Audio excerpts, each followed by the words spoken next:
Wahai para penceramah, wahai para ustadz, wahai para hafiz, wahai para da'i, wahai para guru, sammu lana rijalakum, wahai teman-temanku yang hijrah, wahai teman-temanku yang belajar Islam, sammu lana rijalakum, sebutkan siapa gurumu, siapa sanadmu yang menghubungkan engkau kepada Rasulullah sallallahu alaihi wasallam. Inilah pentingnya berguru. Berguru itu adalah jaminan kesahihan. Imam Bukhari berguru hampir 2000, Imam Abu Hanifah bahkan 4000, Imam Ibnu Hibban bahkan 2000. Kita baru berguru 1-2 guru sudah berani memfotnis orang yang berbeda.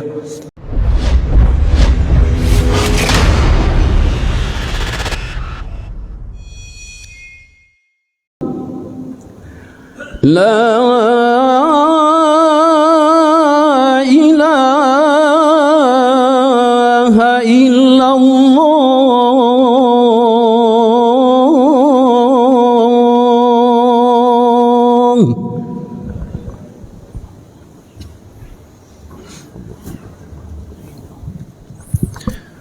Innal hamdalillah nahmaduhu wa nasta'inuhu wa nastaghfiruh wa na'udzu billahi min shururi anfusina wa min sayyiati a'malina.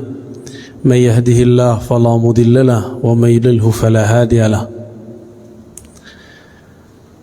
Nushhidukum bi an la ilaha illallah wahdahu la sharika lahu wa anna Muhammadan 'abduhu wa rasuluhu. Allahumma salli wa sallim wa barik alaihi. Amma ba'du, usini wa iyyakum ayyuhal muslimun bitaqwallah faqad fazal muttaqun. Faqad qala 'azza min qa'il ya ayyuhalladzina amanu ittaqullaha haqqa tuqatih wa la tamutunna illa wa antum muslimun.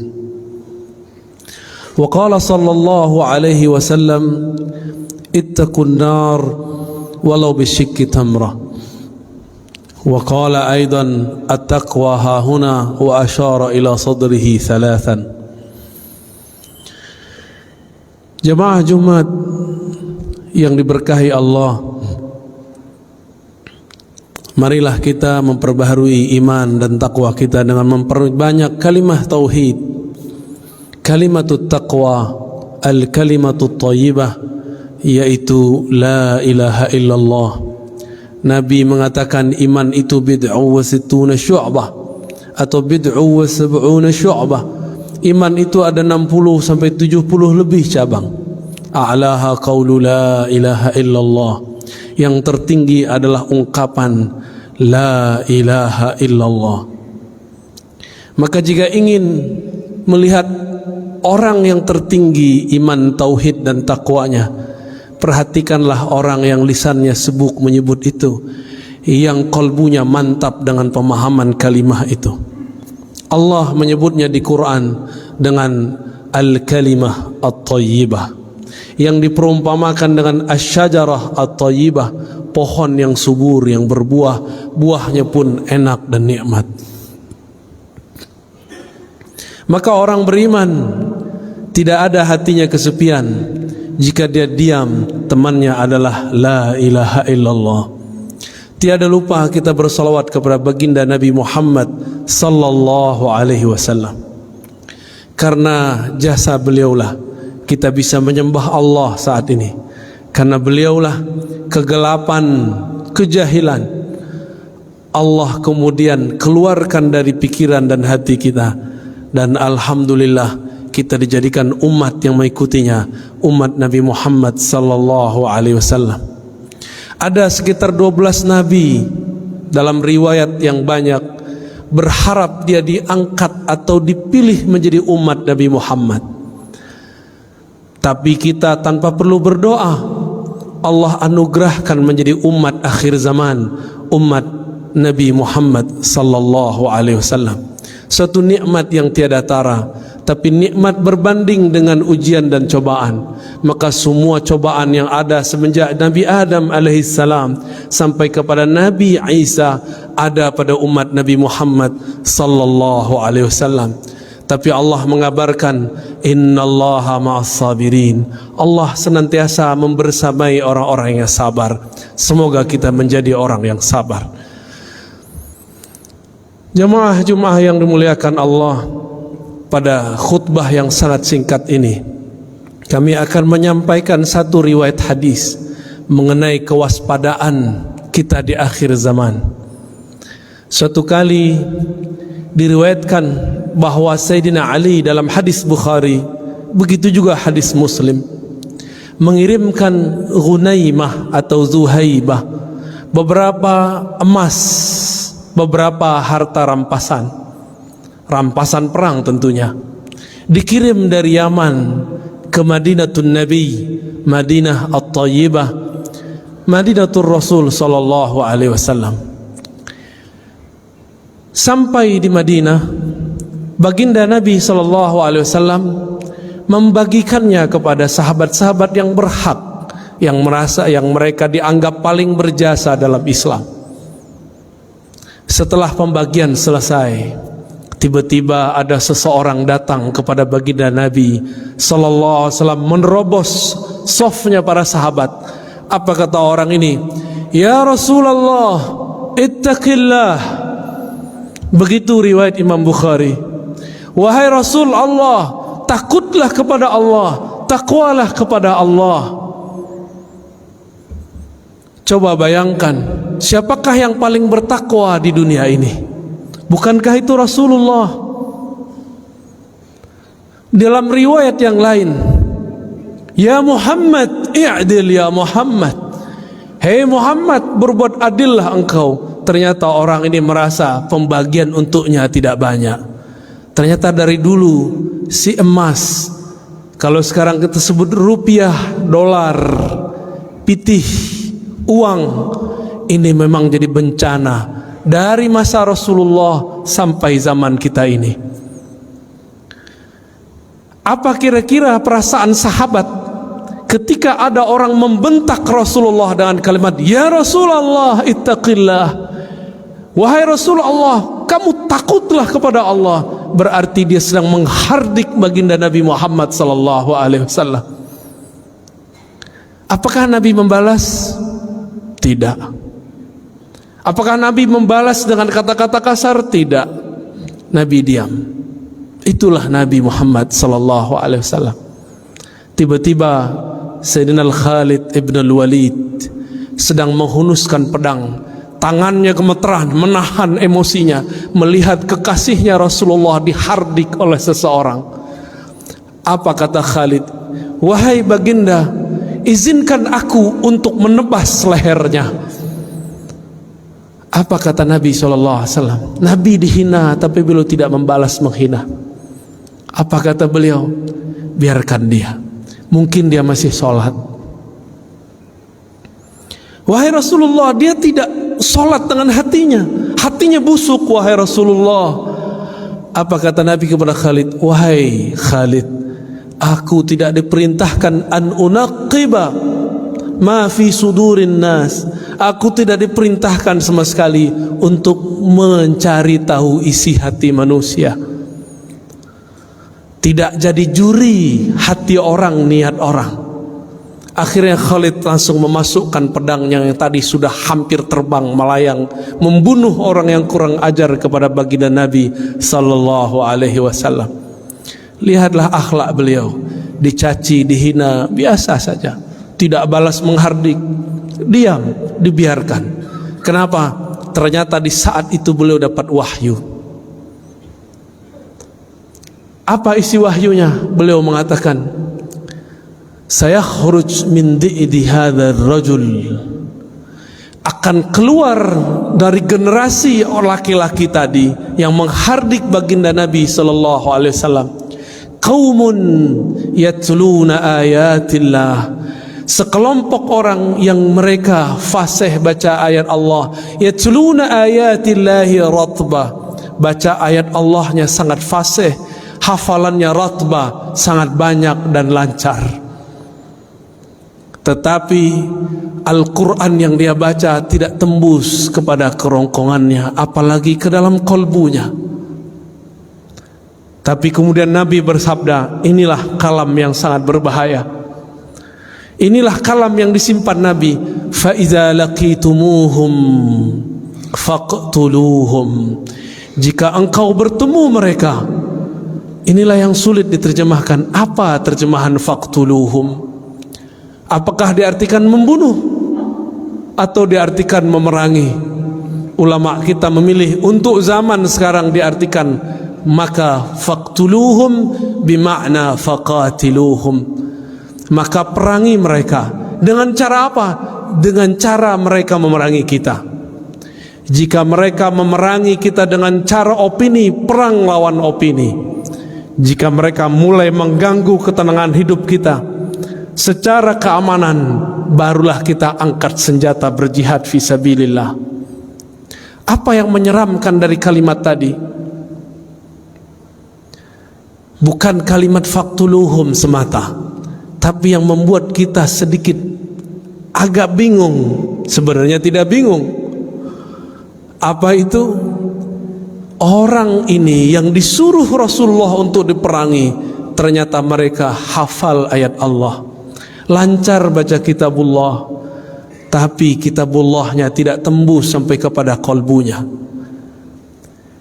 Apa media supaya banyak orang baca ayat-ayat Allah? Tentu ada ma'had tahfiz, rumah-rumah tahfiz. Maka di akhir zaman ini banyaklah rumah tahfiz. Ternyata inilah maksud Rasulullah. Nanti di akhir zaman kalian akan menemukan banyak rumah-rumah tahfiz. Apakah semuanya salah? Belum tentu. Semuanya benar? Belum tentu.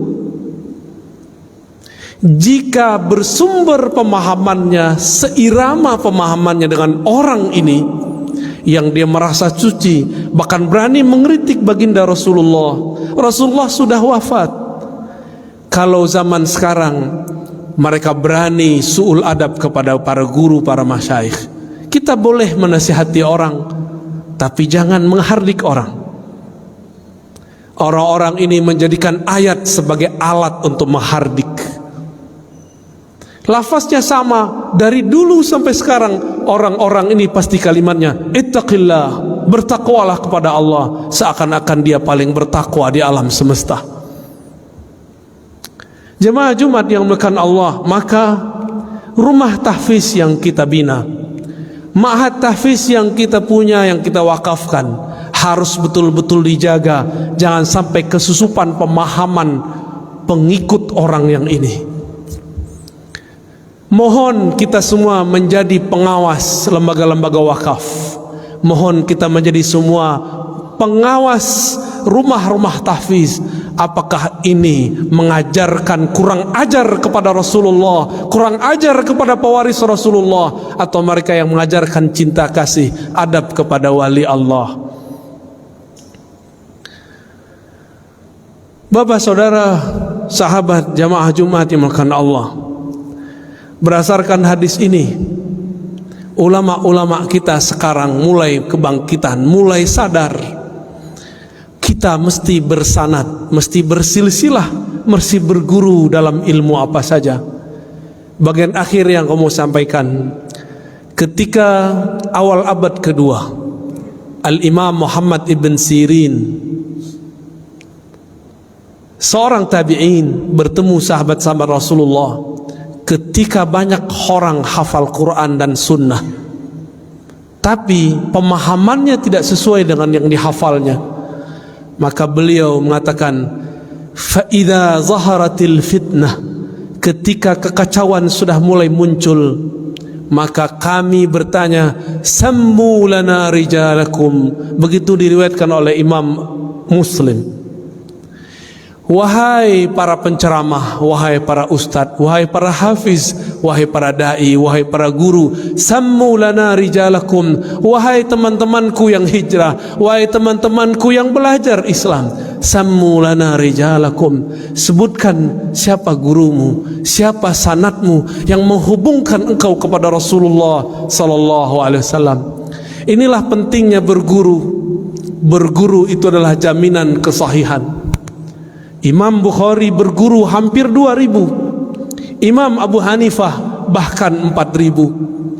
Imam Ibnu Hibban bahkan 2000. Kita baru berguru 1-2 guru sudah berani memfotnis orang yang berbeda.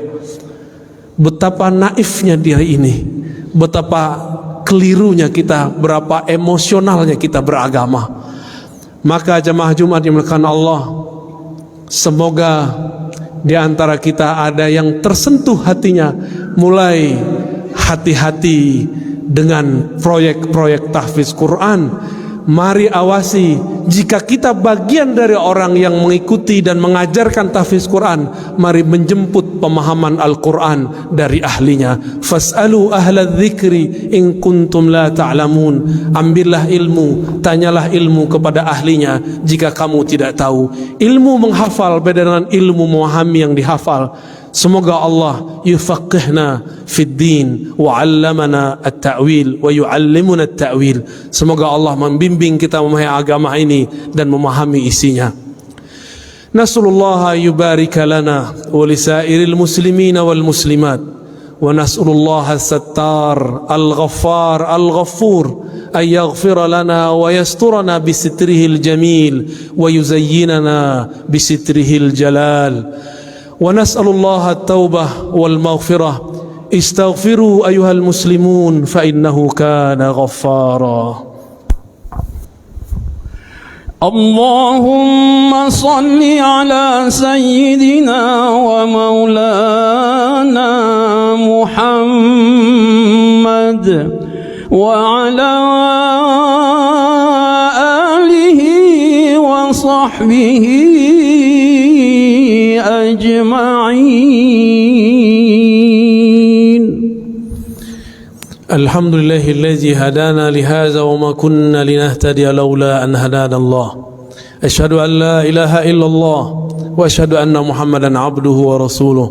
اللهم صل على سيدنا محمد وعلى آله وصحبه وسلم. أما بعد فيا عباد الله، أوصيني وإياكم بتقوى الله بأن تكثروا من قول لا إله إلا الله محمد رسول الله، بأن تتبعوا سنن المصطفى صلى الله عليه وسلم ظاهرا وباطنا. إن الله ملائكته يصلون على النبي يا أيها الذين آمنوا صلوا عليه وسلموا تسليما. اللهم صل على سيدنا محمد وعلى آل سيدنا محمد كما صليت على سيدنا إبراهيم وآل سيدنا إبراهيم، وبارك على سيدنا محمد وعلى آل سيدنا محمد كما باركت على سيدنا إبراهيم وآل سيدنا إبراهيم في العالمين إنك حميد مجيد. الدعاء: اللهم اغفر للمؤمنين والمؤمنات والمسلمين والمسلمات الأحياء منهم والأموات، وتابع بيننا وبينهم بالخيرات. رب اغفر وارحم وأنت خير الراحمين. اللهم يا مقلب القلوب يا مصرف القلوب ثبت قلوبنا على دينك وطاعتك. اللهم أعنا على ذكرك وشكرك وحسن عبادتك. اللهم وفقنا وأهلنا وذرياتنا والحاضرين لطاعتك برحمتك يا أرحم الراحمين. اللهم ربنا آتنا في الدنيا حسنة وفي الآخرة حسنة وقنا عذاب النار واجعلنا من حملة القرآن. آمين يا رب العالمين. عباد الله، إن الله يأمر بالعدل والإحسان وإيتاء ذي القربى وينهى عن الفحشاء والمنكر والبغي يعظكم لعلكم تذكرون. فاذكروا الله يذكركم واشكروا على نعمه يزدكم ولذكر الله أكبر.